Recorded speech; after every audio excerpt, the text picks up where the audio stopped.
Welcome to Business Connection. I'm Liz Spencer. Hey, we have a wonderful guy in studio today. It's Thomas Haught, and he's an attorney with Gardi and Haught Ltd. Thomas, welcome. Now, you specialize in real estate. The core of our firm is real estate law. We also have attorneys that practice other aspects because my partner always wanted, his dream was to make a one-stop shop. That's awesome. It's a good idea to have all your bases covered. But let's talk a little bit about real estate, because I often think that we don't realize the role the attorney plays and why we need one on our team. Well, in the state of Illinois, it's more important than in other areas of the country.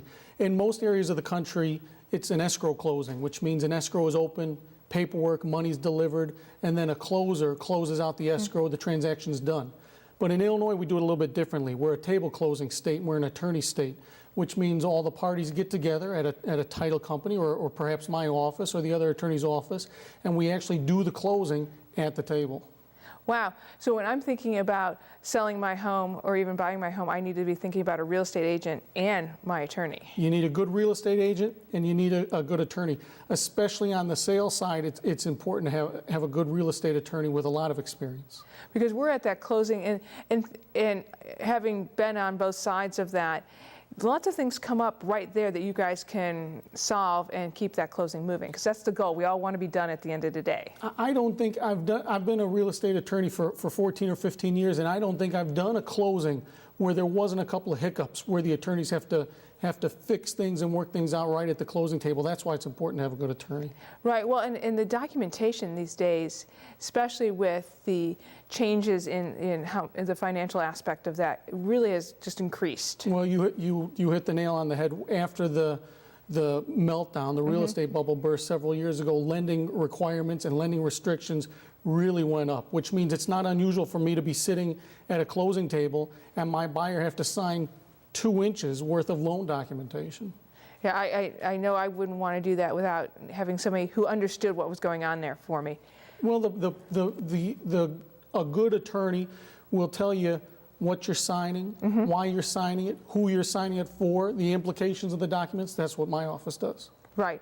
Well, and oftentimes when we meet that attorney, then we start thinking about other needs that we might have for an attorney, whether that be, a will or, some things related to our business or, civil litigations. Tell me why your partner thought it was so important for a one-stop shop.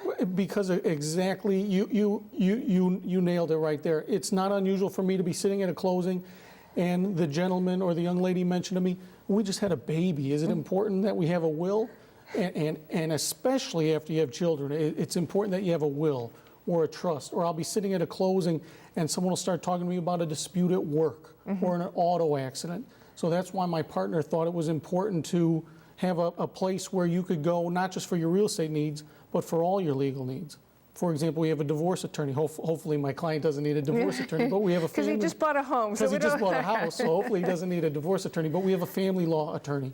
I do civil litigation. I've done that for about 15 years. We have a corporate attorney. We have an immigration attorney. My client's Indian, and we have a lot of Indian clientele who have immigration needs. Well, and I often think that we hesitate to get an attorney involved. When should we be thinking about an attorney? You should be thinking about an attorney on day one. When you sign a contract, doesn't matter if you're signing as a seller, doesn't matter if you're signing as the buyer, the day it's signed, clocks start to run, contingencies start to run. You need an attorney in on day one to make sure that you meet all your contingencies and don't let something expire. If you see me, for example, a standard real estate deal in the state of Illinois is a 5-day attorney approval home inspection.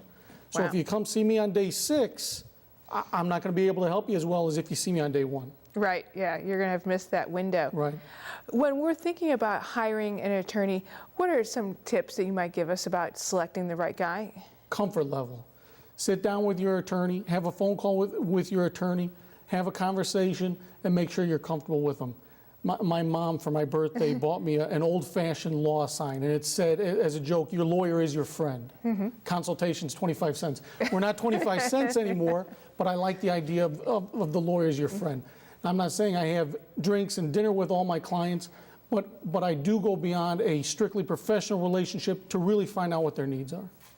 Well, I think it's important because it's a relationship and it's a personal one. Usually when I have an attorney, I'm buying something, I'm selling something, or I might be in trouble, and those are very, big times in my life. So that's where I would think that relationship with the attorney is really important. It is, and as I mentioned, I do the civil litigation at the firm, so if you're sitting with me on a civil litigation issue, it probably means you're in a bit of a pinch. And that's where a level beyond professionalism is important, because you have to tell me everything.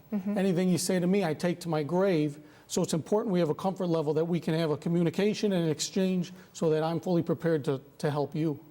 I think people often think they're afraid to call an attorney because they're like, oh, I don't need one. Would your advice be to pick up the phone and start talking? If there's any question, if it's a coin flip, do I need one or don't, err on the side of caution. Get me involved early.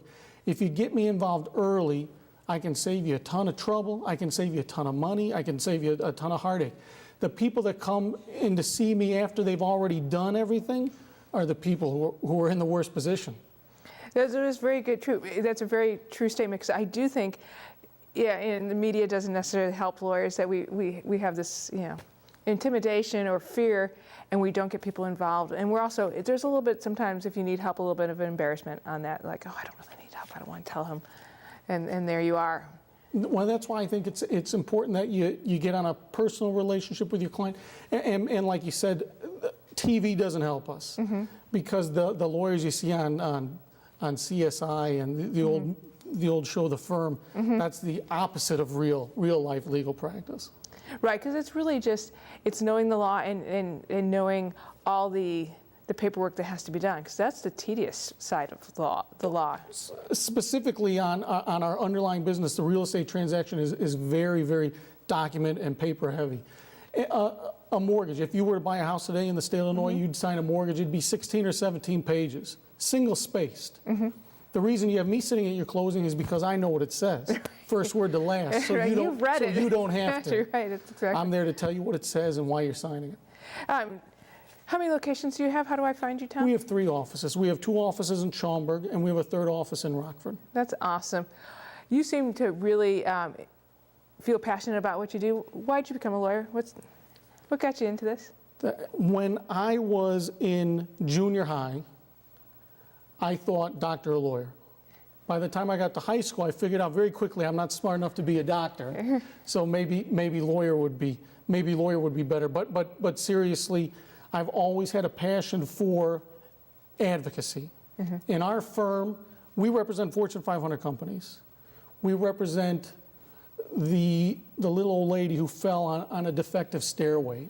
And our philosophy is both of those clients get the exact same level of treatment. That's awesome. I can tell that you are the right guy for the job. So thanks so much for stopping by. Thanks for having me. We're going to be right back with more Business Connections. Stay tuned.